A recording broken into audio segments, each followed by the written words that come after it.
And we are live on here today. Welcome, everyone. This is the observance and the special awareness episode, live episode here of the podcast to answer your questions about addiction and mental health, brought to you by the Waismann Method and Domus Retreat. And I am your co-host, Dwight Hurst. So glad to be here to observe International Overdose Awareness Day. And I'm joined here, as always, by Claire Waismann and David Livingston. Except here we are in live video action for the world to see. Hey, guys. Hi, how are you, Dwight? Hi, Dwight. I'm doing okay. Yeah. Hi, David. How are you? Good. We are meeting here. Go ahead, Claire. You start. No, just glad to be here in such an important day. I think awareness is the beginning of this healing that is so incredibly needed with this opioid crisis. Hundreds of people dying a day just in the United States. So this is an international day, and I don't want to forget, the whole world that is suffering this terrible tragedy as we are. Yes. But I think awareness, education, talking about it without judgment, without stigma is incredibly important. And I think the only way we're going to fix this crisis is if we truly understand that drugs are a consequence and not the issue. Mm-hmm. It's an excellent thing. One of the things I know that this day was organized for is to have that focus of remembering those that have died. And you said two of the main words, which is without stigma, right? And I know one of the thrusts of the message of the Waismann Method and the podcast that we're doing is that the stigma is really, it's not necessary and it's not important, and it's important in that it's bad is what I mean. But when we feel that stigma being applied to ourselves or to others, especially those who have been lost in this crisis, we completely take out several things, one of which is simply the medical nature of addiction, which is that, we judge those that die of a heart attack as all the things that we judge someone who dies of an overdose. And then, of course, with this crisis and epidemic, we also take out the fact that people might be using something that, while it might be self-destructive and not technically responsible from a healthy perspective, they don't know that it's poisoned, by the way. That's also part of it with the fentanyl being present. So there's a lot of things with that stigma that are very damaging, obviously. Yeah, and again, if this day is to, remember those that passed, I think to make their deaths, to make their lives important more than their deaths is to help others not end up with the same fate, and have people understanding that people use drugs most of the time. And when I say most, it's almost all the time to treat pain, emotional pain, physical pain, regardless, is a self-medication for pain. So, there shouldn't be any judgment or stigma, because at one point or another, we all go through immense amount of pain, and not providing these people with the resources they need is usually the reason why, they're not here with us anymore. Mm-hmm. Yes. Yeah, I know that, self-medication is, personally, I think it's one of the most useful and groundbreaking theories of the origins of addiction and the reasons for addiction that there has been. I know, at least, in my life and career, seeing that change away from just being considered a problem of bad moral choices to being a problem of self-medication, which includes mental health, pain, all different kinds of pain, trauma, all of those things. And I think the research bears out that when you look at people who have fallen into addiction, it's pretty much those things are present. And I know that's something, something I'm sure you guys see when you're dealing with it on the treatment end of people coming through for detoxification. There's no doubt. All right. Go ahead. I see on the mental health, I see David, can talk about it, that, the amount of pain and the amount of suffering most patients that we see endure, and how strong they are, not just to get through that pain, but to actually seek help. Mm-hmm. Well, and that I've talked about this before in our podcast, but I think it's the Greek word agon, which means to be in the arena. So people take opioids because they want less self-consciousness. From loneliness causes more self-consciousness, pain causes more self-consciousness on top of other things, just the difficulties of being alive. And so people often take opioids to lower their self-consciousness. It's an attempt to be able to bear life more when it feels unbearable in some way, like you're saying, Claire, pain or however it is. And it's really an attempt to be able to engage in life more.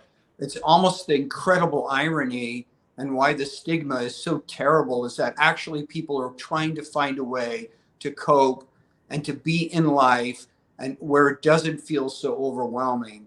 And so, and horribly, people pay a consequence of that, where, especially with fentanyl and everything else, the overdose rate is just mind-numbing. And just so, the amount of young people, and not just young people, not of people in general, but specifically young people who have lost friend after friend after friend, is it's horrible. So I'm glad we're here talking about it, and also changing the mythology around it, which is that people are trying to live better lives often and doing it the wrong way because it doesn't work. And with fentanyl, it's 10 times more dangerous, but at least we can begin to understand it better. Mm-hmm. Absolutely. One of the things that people kind of relate to this problem in a way that can be very destructive, we tend to look at it as other people's problems in a way, right? We look at it as, oh, we hear about this, and there may be some out there who have maybe not felt the sort of like sting or the tragedy in their own life, but I think most people now, with the numbers and the crisis that are going on, most people have either themselves, their family, or someone they know their life's been touched by addiction. But for those who aren't, I think it's important to know that we're not talking. And well, let me put it this way: for those that aren't, I would bet you that you have been. Anyone out there who thinks that their life hasn't been touched by addiction, I'll bet it has. And if you have that relative who had that weird health problem or that weird change in behavior, or you have, just the, I guess macro, right? Economic and other safety reasons and things. But basically, our lives are all touched by this. So when we think, oh, that's a problem that's out there somewhere, almost academically, and I can, think about it that way. No, it's us. It's our loved ones and our neighbors and people around us. It's not some other people on some other, weird like addiction island somewhere. It's around us all the time. Yeah, I think nowadays, just living in society the way we are, with the homeless issues and mental health crisis, I think nobody can separate themselves anymore.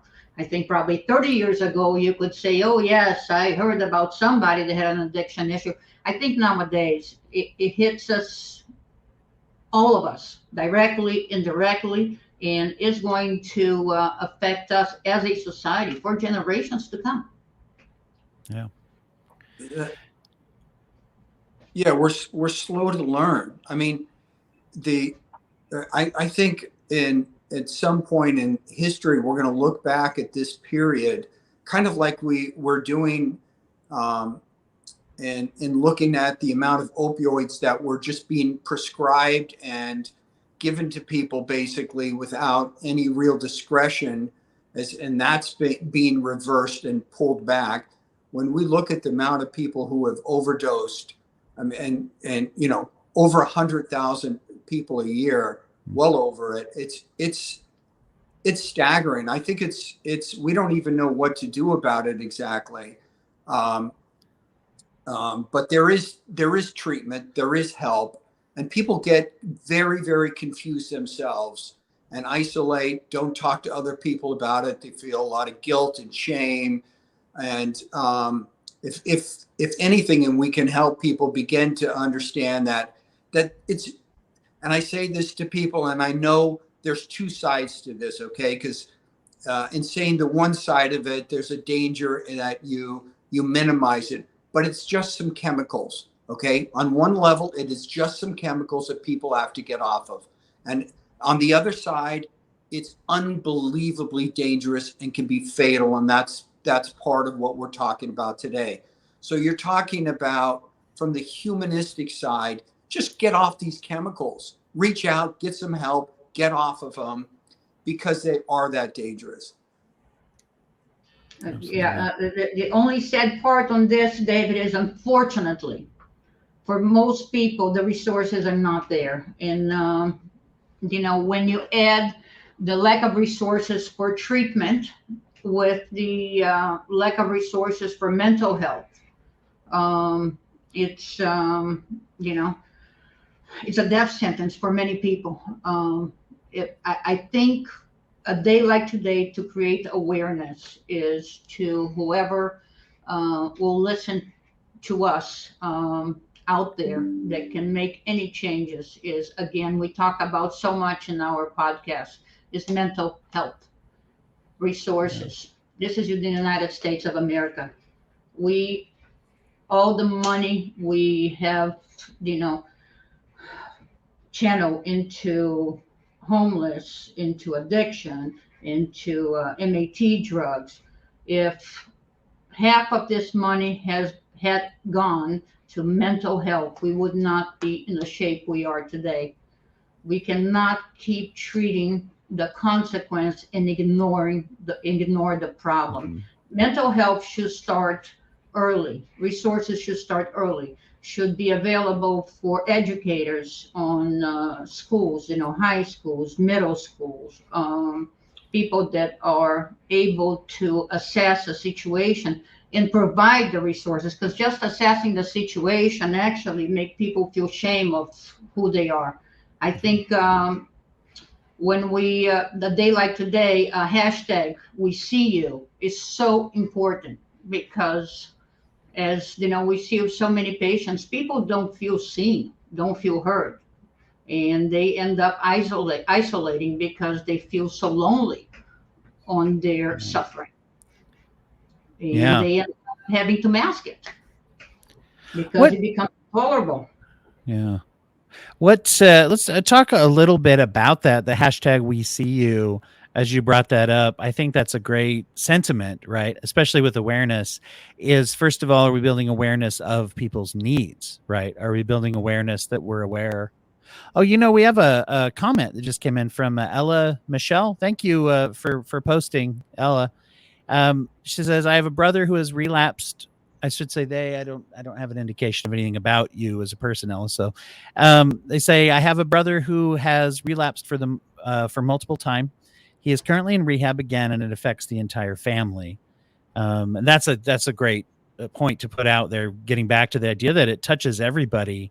You don't actually have a person who gets sick in life. Usually you have a community, or you have a family, right, who goes through that. Appreciate you sharing that. And anything, let's say anything we want to share there about the effects that we're seeing, not just on individuals with this struggle of addiction directly, but those around. I would say that the hashtag applies to them too, those that are in support systems as well. I don't want to speak for the hashtag, but anyway, get your guys maybe reactions to Ella's comments and just how that affects the caregivers and family members. David, I think that just kind of dovetailing on the thing I was talking about before in terms of self-consciousness, it makes the whole family more self-conscious, and it brings a type of pain, and that can end up feeling like a burden for the person who's getting treatment. So we count on each other for help. We count on each other to be well. It's a great gift when everybody, in your family, your friends and so forth, are all doing well enough. and then you can sort of forget about each other, and and let each other be in the background, knowing everybody's okay. When someone's struggling or in danger, it shifts everything in a family or in a system, and it's hard on everyone. So, the like you were saying, Claire, the process should be really figuring out, how's this person going to get better, what's working, what's not working, and and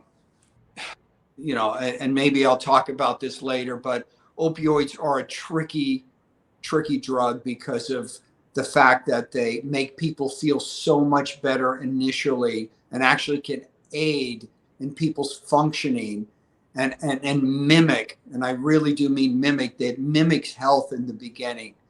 Okay, but then it goes up, it flattens out, and then it goes down the other side. Okay, and with fentanyl, that the danger is so profound at all levels, but it tricks the brain in some ways initially, and I think it registers deeply in the deep brain that this is okay, but it isn't, and it leads nowhere. Yeah. And I think, And especially when we don't find or haven't found other things that help with that. Go ahead, Claire. no, that's okay. And I think like what Michelle's comment about her brother, I think there is the factor of understanding that sometimes he didn't fail. Sometimes the treatment failed him. Again, when we go back to we see you, maybe he hasn't been seen yet. Maybe he hasn't been properly diagnosed. We often talk to patients that have been through several rehabilitation centers, and they just keep relapsing. And the first question is, were they ever diagnosed with any emotional issues, mental health issues? Well, when they were young, there's always something there. Did they follow with a therapist? Well, not really. He just went to see, and I understand, especially with insurances that cover such a small part of mental health. So most people don't get the help they need. So they go to a rehab with, 50 people. They sit in meetings. They often are not seen by themselves or with somebody that can truly diagnose the issue, and they leave feeling even worse because now they don't have the drug to mask the issue anymore. They are feeling like a failure. They failed the family, they failed the loved ones, and it just snowballs. And every time they relapse, it's worse and is more dangerous, and their self-esteem gets smaller. It just, this revolving door of never getting well. It's Ella had just commented one thing. I'm at work trying to keep up. We really appreciate you being here, and you do have a follow-up for us that says he's done every possible drug and put it in his body in any way he can get it. Started with weed at the age of 9. Wow. And that highlights another problem, I think, connected to what you're saying, is when we haven't been seen and or people don't see it at that, especially that age, at that level, there's just a lot of things that are very, very, And it also very, very difficult. It changes, the chemistry of your brain, especially somebody using, for a lengthy amount of time, plus different drugs. It changes how their brain works. So the healing process will take time too. And I think you can see where there's also the holdup that happens when we have this kind of a problem. It does mess with our development also, especially at a young age, because we have a different experience developing that can also make people feel even more distinct, more othered, if you will, that kind of thing. One thing I was thinking about as you were talking, Claire, with this concept of just we see you, or seeing people around us with these struggles and issues. When we talk about overdose awareness, we generally associate that with death because that is the biggest risk, and there's a huge epidemic of people who die. But I think for those who haven't been caught up in opioid use, You may not be familiar with the idea or the fact that a lot of people experience overdose without dying, right? Um, and that's something that we don't always talk about, is those that survive overdose. And in some cases, they might have small overdose experiences that all alone, and just by whatever, grace and luck or whatever, they survive. And then it's like, well, what if I had that over the weekend while I was sitting in my house alone? And do I tell anybody, especially if I don't want them to know I was using opiates, right? And now I'm just carrying that around. There's another trauma that's happening within my use. So I think you can see that where there's more to health than just avoiding death, right? I mean, to put it frankly. Yeah, you're destroying your life in the process. You're destroying your relationships. You're destroying your self-esteem. I mean, there is so much that is involved. But if I could go back, Dwight, I think I would like David to talk about a bit more, especially because Michelle's talking about her brother. The emotional maturity that you miss when you use drugs, since a very young age. And I think, David, we talked about that a lot, especially with the young adults. Yeah. Well, I mean, for particularly for boys, that their brain doesn't really fully develop till they're 26 or right around there. So it's a long developmental process. And on top of that, you're establishing, so there's the biology of the development of the brain, and then there's also how your personality and your relationships develop, which is sustaining, as a sustaining principle. So what happens is when you get involved with drug use, it becomes a default dependency. So you could say that a lot of development is developing healthy dependency on friends, family, on your capacity to learn and master things. And your brain develops along these lines. It's actually evolutionarily how the brain develops is through relationships significantly, which is why ultimately treatment has to do with the depth and the way you develop a relationship with the people you're working with. And that's a long-term sustainable thing. That's not something that just happens quickly. No development happens just as a short-term quick thing. You can have a good experience. It can give you momentum moving forward, but all development is a sustained process, and there's many phases to it. So as you talk about maturity, that's the process, really, for all of us. Mm-hmm. Excellent. As we're talking about awareness and advocacy as well, one of the things that people can do, it sounds like we may not think of some of these things as supporting overdose, fighting overdose, but one of the things people can do is contribute to the local mental health aspects of their community, whether you have community mental health centers that could use volunteers or even donations, or whether you're just raising awareness, or even the way you vote, right? If you vote for people who care about mental health. And so I think sometimes, once again, we view these as distinct. I even worked at an agency once where we had kind of the mental health part of the building and the substance abuse part of the building. And as I worked there, it was interesting how the building parts moved, not physically, they didn't physically shove the building together, but the parts of which therapists worked in which hallway and which clients turned right or turned left when they walk in the building, thankfully became so much more integrated than when I first started working there. It was like, oh, you got pulled over with DUI, you go that way. Oh, you've got mental health trauma, go that way. It's like, well, it's the same way, right? I mean, we're hopefully addressing the same things. But as far as awareness and helping people, if you're raising awareness and access to mental health care in whatever way you can, you're helping. You are helping. It's still under this banner that we're talking about, I think. Right. Yep. What thoughts do you guys have about what people can do to promote awareness, and what is the proper way for them to observe?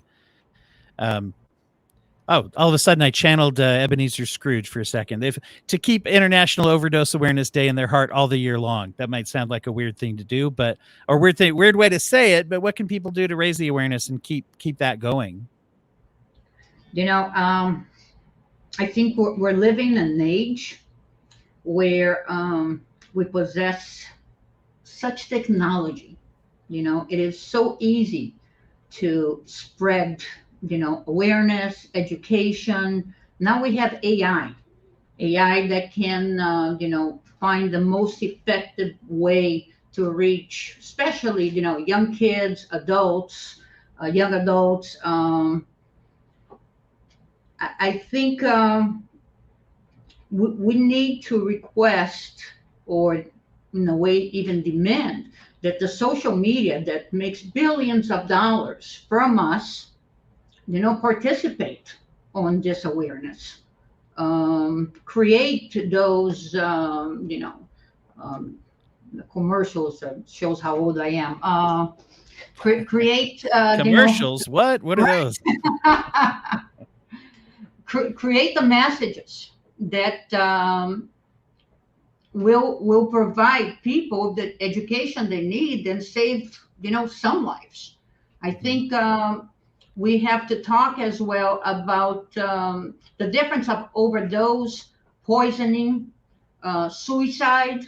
I think all of those, are thrown in the same bucket where they are not. Especially overdose and poisoning. I think when we call overdose, poisoning, overdose, we're shifting the blame from the dealer to the victim, and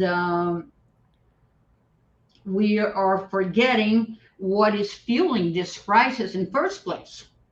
So if you put together the lack of mental health resources, open borders, the influx of fentanyl, the lack of education and awareness through our, social media, um, and the lack of understanding in our schools, with um, young people trying drugs. Young people always tried everything, but it didn't mean that they died.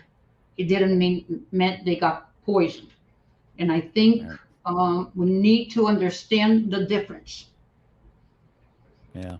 And sometimes when people are I always use this word when people are othered and we think of them as belonging to this other group over here. That's never gone well historically, I should say, with any group. But when we look at someone and we say, "Oh, there's this group of people with addiction, they're over here," and we treat them that way, we ignore a lot of that, and it's possible to be to be doing some things that are unwise or self-destructive behaviors, and to still have the right not to be murdered by people giving you poisonous drugs, right? I mean, that might sound very simple to say, but I think the way we carry ourselves and the way we talk about these things is that we don't often call we don't call it what it is, of like, oh, here's tainted or laced drugs that are laced with something that will probably kill you, and I'll sell it anyway. Well, that's a murder, or that's at least I mean, well, I don't know any other way to say it, legally speaking, especially. but but we don't always talk about it that way. We still talk about it in terms of like, isn't it sad that they did that?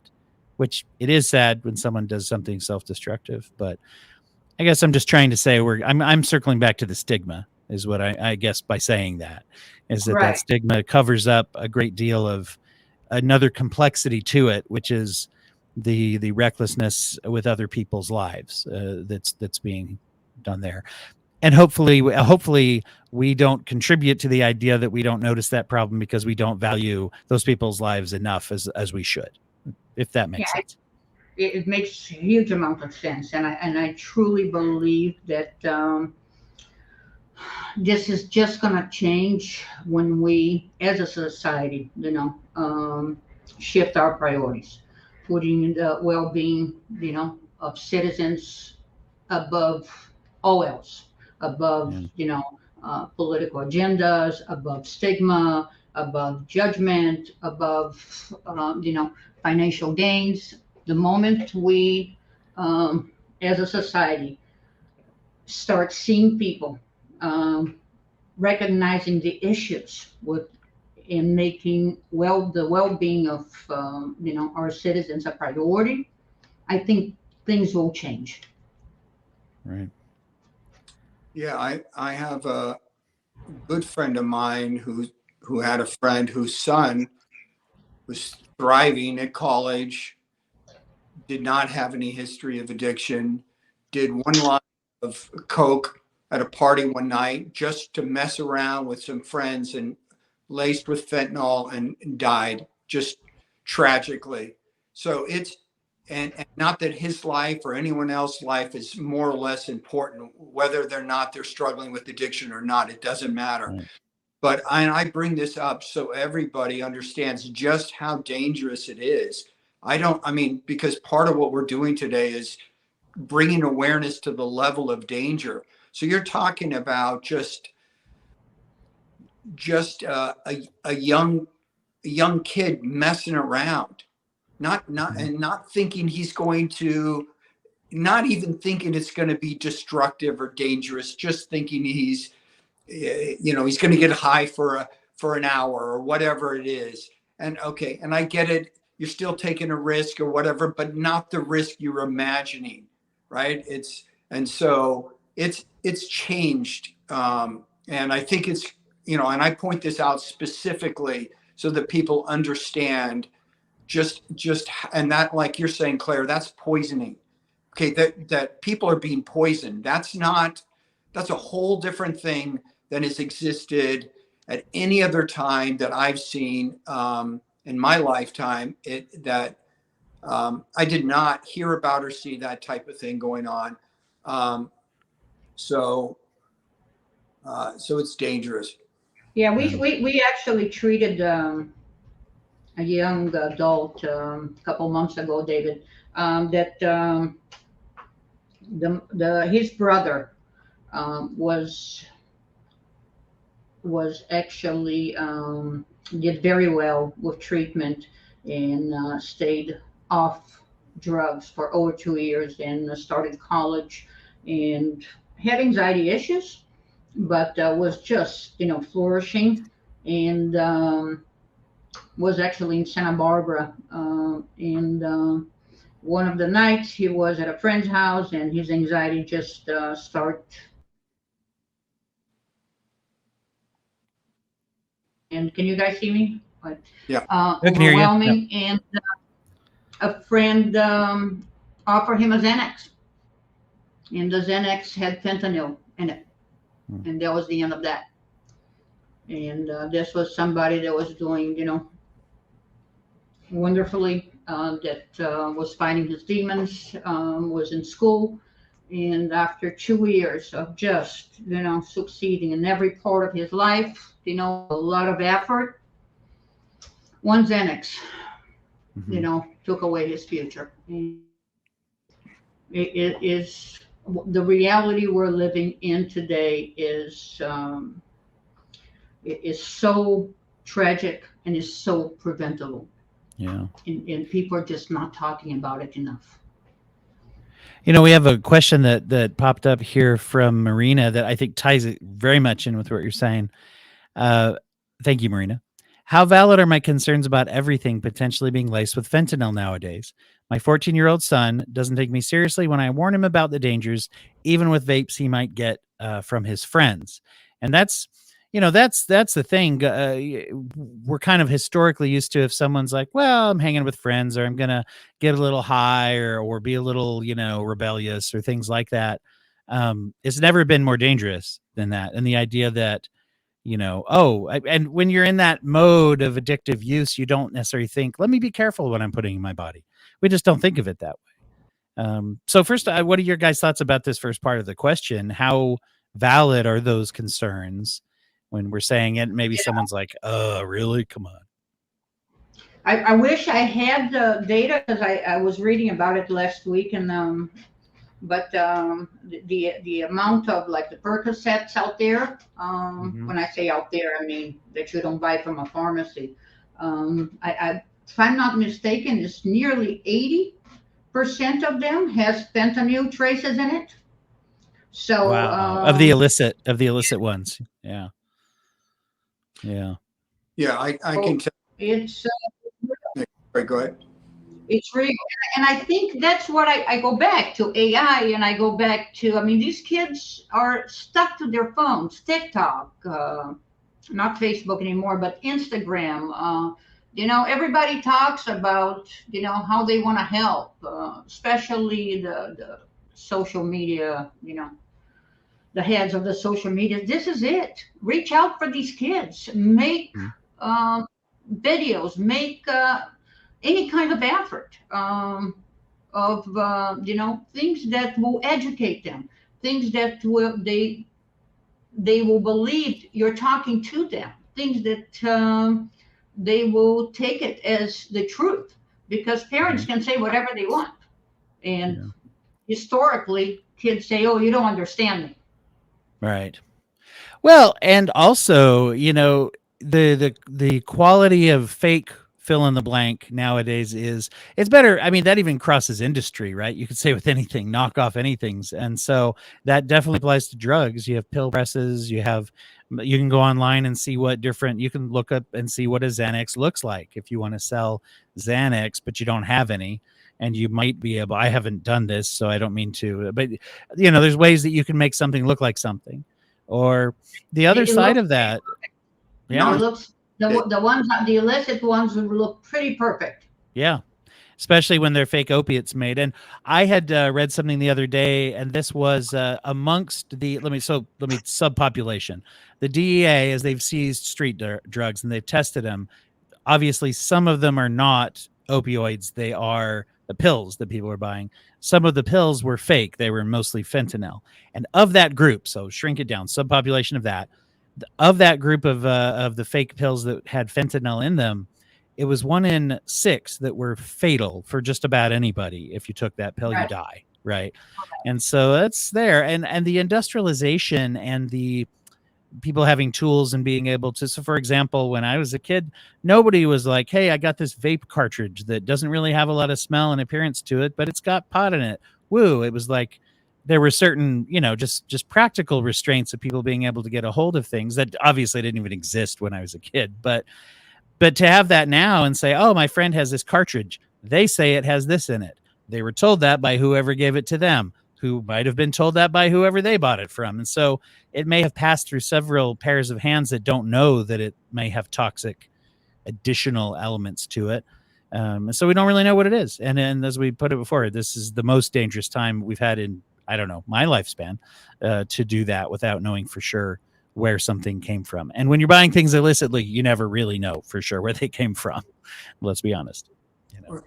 right. And that I was talking to somebody recently, and in a who had just gotten off of opioids, and they were talking about how hard it was to the whole process of being on them and so forth. And they were saying, I could never do this again. And I'm not, but if I ever did, that would be it for me. I couldn't manage going through all of this again. And I would just kind of throw in the towel. I would just die on Right. opioid type thing. And that's not the first time I've heard that. I've heard that many times, because one, the cycle does really tire people out more than they imagine. Okay, but here's the other side of it all. While awareness is critical, it's not enough, if you ask me. So part of what I said to him is, I said, the hell that's the case. You're not going to die on it. You get off of the damn chemicals, no matter what. I don't want you to ever have to go through that again, because it's nothing but hard on you.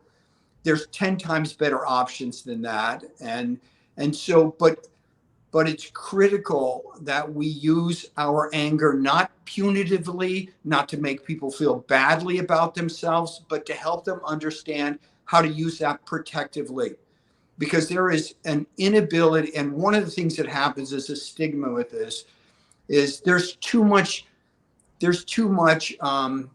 kind of like shaking your finger at people for doing badly, than rather using that intensity to truly help them get in, stay in, feel deserving, and use that intensity protectively. And they need that. And So awareness begins it, but there has to be even a deeper commitment, a more intense commitment. And that's really how people get better from what I've seen. Yeah. Yeah, and it's interesting how another facet to awareness that we're talking about is people finding out information. And it's funny because nowadays, whenever we use the phrase, I don't really know a lot about that.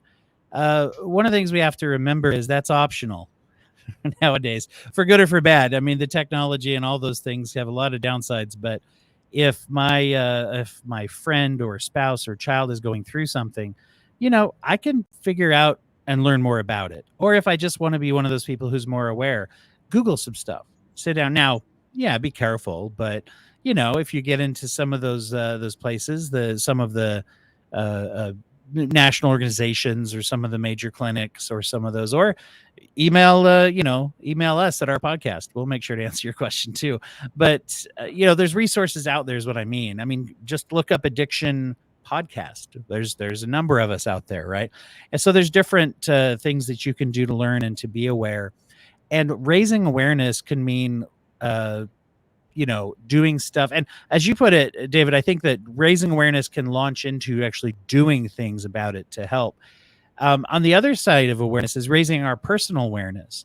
Even if that's all that we start out with, is also good, because if we know something, we're going to tend to do something, or we're going to want to do something, which can then lead to doing something, right? So, yes, you if you're going to get better at anything, I mean, as we were saying, it's developmental. So you grow out of everything, right? So to get better in anything is a growing process. To grow and really develop in anything is a prolonged, sustained commitment. yeah. I think creating awareness is being part of something bigger than yourself. Being less self-involved and more, involved on society, on helping others. I think makes you feel good. I think it makes you productive. Yeah. I think especially. We lost is just a few of the words you were saying, Claire. You were talking about, I think, that sense of community and that that sense of that connection that people have, I think, and then we lost a little bit of what you were saying. We have you back on yet? If we don't, then that's happens as well. I'll just add on to what you're saying there with that sense of togetherness that people also do crave. I've heard it said recently that we run into a lot of things in our world and in our field with these kinds of things that have to do with what they usually call self-help, and how there's really no self-help. It's really there always is a community of professionals and treatment people that we are relying on, a community of family, and basically just the people that are around us. So let's see, as we're coming close on it for today, is there anything else we want to say before we wrap up today? David, do you have any parting words of wisdom? I don't know about that, but I mean, it's what I would say is might seemingly sound like a contradiction to what I just said, so we're because we're dynamic beings. Part of it is we need to be able to take things seriously, work at them hard, and do them. But then, like when a treatment is working well, I would say you go into the session, there's a period of self-consciousness, you're working things at a certain level, and then you get up, you walk out the door, you close the door, and you can forget about it all for a while. Because a lot of times what people are taking drugs for is to forget about things, to make life feel a little less, to make it a little easier, to be able to feel like they can play some and forget some. And that's just as critical. So in a good treatment, there's this back and forth between engaging, growing, handling enough self-consciousness, and then the opportunity to sort of shut that door, walk out, forget about things for a while. And until that dynamic gets sort of, you get comfortable with both aspects of that. So maybe that's a place for me to leave it. Very good. Well, hopefully everybody out there, and thank you so much for those that listened, whether you're joining us during the live time or whether you're joining us in the future as this video is floating around. It doesn't matter. We love you, and we're glad that you're here, and glad that you're the kind of person, I think you're showing yourself and showing, hopefully, those around you that you are the kind of person who wants to be aware and engaged and helpful with the issues of addiction, just by tuning in, just by educating yourself and by joining this community of awareness that we're trying to promote. And I'll just echo one last thing about what David was saying too. I think that awareness is great, but then hopefully that awareness will motivate behaviors that we will do and go out and help.